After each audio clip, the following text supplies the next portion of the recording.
The European Union has given the green light to a loan of 35 billion euros to Ukraine. It will be gradually repaid through interest from frozen Russian assets. These Russian foreign reserves amount to approximately 270 billion euros, of which 210 billion are in the EU.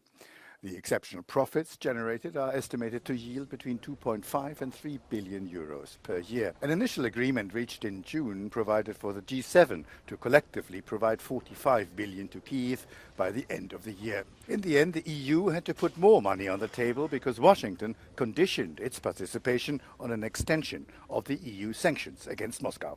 There is a risk that at some point sanctions against Russian assets will not be extended, because for extension there should be unanimity voting for this, and so the future flows of revenues from Russian assets can be disrupted. These sanctions are voted on every 6 months unanimously, but the EU now would like to renew them only every 3 years for more stability. The US is concerned that a member state blocking these sanctions would sabotage the plan. Hungary has already declared that it will hold back any decision on changes in the sanctions regime until after the US presidential elections.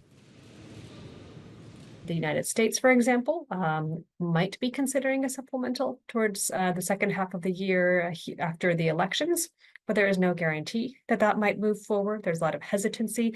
In particular, if Donald Trump were to win the election, what might his plans be for both aid as well as for moving towards a ceasefire?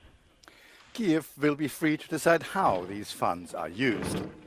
The ball is now in the court of the European Parliament, which must give its consent to the 35 billion euro loan.